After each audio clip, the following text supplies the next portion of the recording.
今日はアスパラナムルを作りました。こ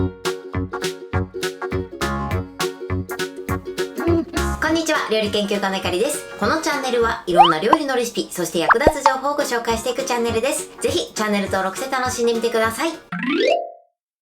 今日はアスパラナムルを作りたいと思います。はい、ということで今回はですね、アスパラの甘みとそしてシャキシャキ食感を楽しめる手軽で簡単に作れる絶品ナムルを作っていきます。今回味付けをですね、ベーシックなナムル味とあとはピリ辛味、この2種類作っていきたいと思います。材料は手軽で作り方もすごく簡単です。ぜひ最後まで楽しんでみてください。それではどうぞ。それではまずはじめにベーシックなアスパラナムルの材料をご紹介します。材料はこちらです。アスパラガス、お砂糖、お醤油、おろしにんにく、お酢、鶏ガラスープの素、ごま油、白ごま。ベーシックのナムルはこちらの材料で作っていきます。今回のナムルなんですけれども、ニンニクを入れていきますが、こちらお好みで生姜に変えていただいても美味しく召し上がっていただけます。あとですね、少しお砂糖を加えていきます。このお砂糖を加えるとコクがアップしてとても美味しい仕上がりになります。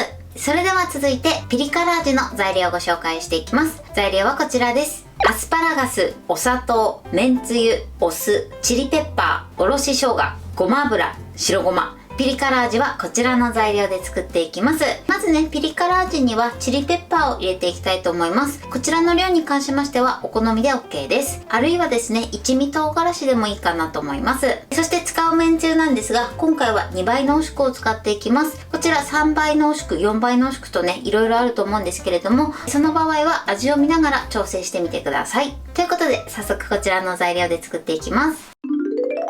では早速作っていきます。まずアスパラガスから茹でていきます。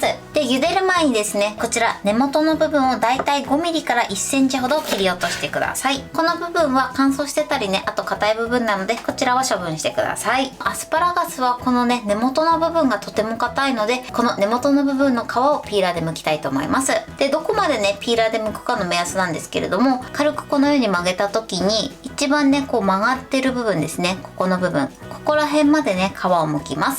ではね、ピーラーを使って剥いていきます。はい、このように皮を剥いてください。それではね、アスパラはこのまま茹でていくので、残りのアスパラも同じように皮を剥いていきます。はい、アスパラの準備が終わりました。このように下の部分だけ皮を剥いてください。で、ピリ辛味もね、一緒に茹でていきたいと思います。では今からフライパンでアスパラガスを茹でていきます。アスパラを茹でるときは切らずにね、このまま茹でていきます。そうすることでアスパラが水っぽくならず甘く仕上げることができます。なのでフライパンは少し大きめのものを使用するようにしてください。ではまずね、こちらを火にかけます。そしてこのまま一度沸騰させてください。はい、沸騰しました。沸騰したらここに塩を加えます。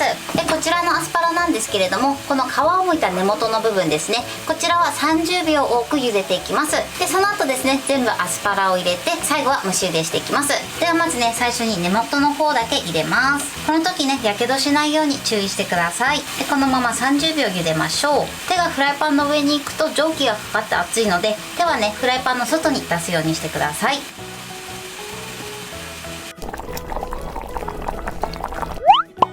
はい、30秒茹でました。そしたら全部入れます。やけどしないように注意してください。そして蓋をします。で、このまま1分茹でましょう。はい、1分経ちました。そしたら蓋を開けます。よいしょ。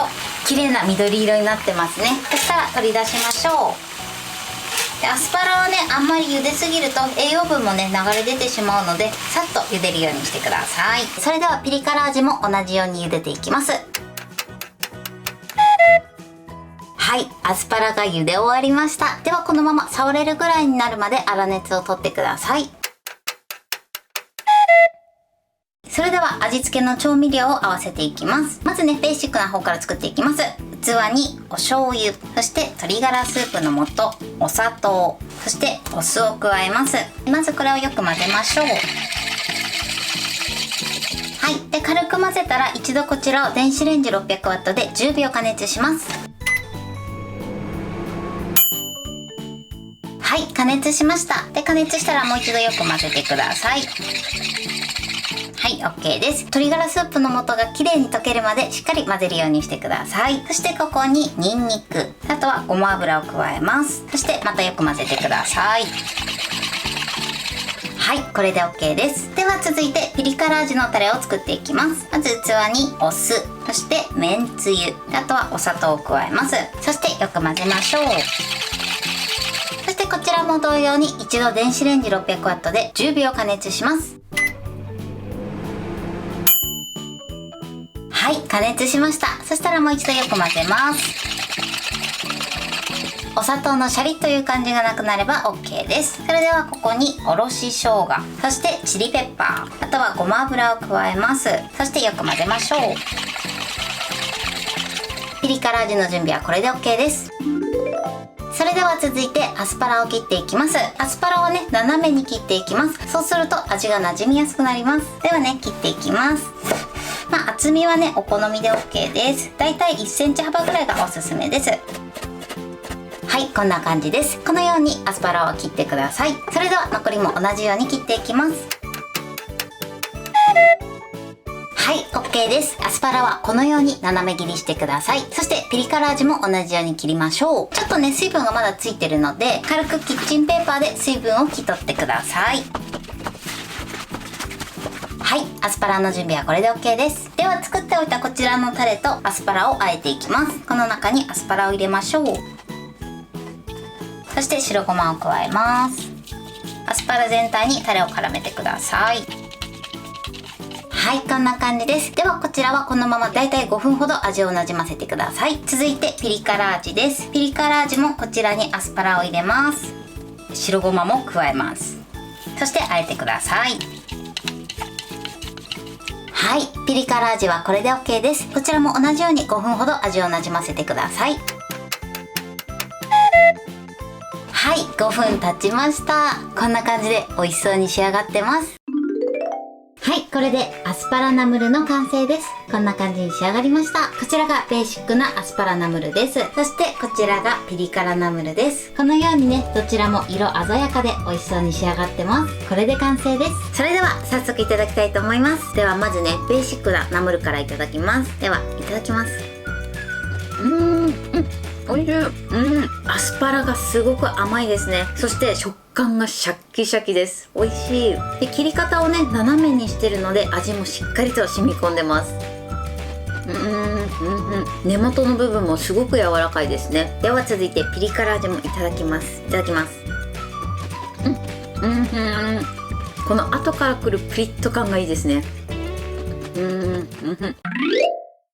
はい、ということで今日も美味しく仕上がりました。今回のアスパラナムルのポイントです。まずですね、アスパラなんですけれども、アスパラはですね、根元の部分が硬いので、その部分はピーラーで皮を剥くようにしてください。そうすることでとても食べやすくなります。そして茹でる時のポイントです。茹でる時はですね、切らずにそのまま丸々1本茹でるようにしてください。切ってしまうとどうしてもね、水っぽくなってしまいます。茹でる時はまずね、アスパラが1本入るぐらいのフライパンにお湯をだいたい2センチほど沸騰させてください。そして根元の部分だけを先に30秒茹でてください。根元の部分はね、ちょっと硬くて火が通りにくいので、最初に茹でていただくことで全体的に均一な食感に仕上げることができます。で、この時に注意していただきたいのが、沸騰したお湯なのでフライパンの上は湯気で熱くなってます。なので手は必ずフライパンの外に出して、かつやけどしないようにだけ十分に注意して茹でるようにしてください。そして30秒茹でたらその後蓋をして1分ほど蒸し茹でしてください。この茹で時間に関してはですね、アスパラガスの太さによっても多少変わってくるので、太めのものはね、2、30秒ほど多く茹でていただいてもいいかなと思います。で、あとね、これはね、余熱でも火が通っていくので、少し固めに仕上げていただくと食べる時にちょうどいい食感になります。茹ですぎると食感も悪くなるので、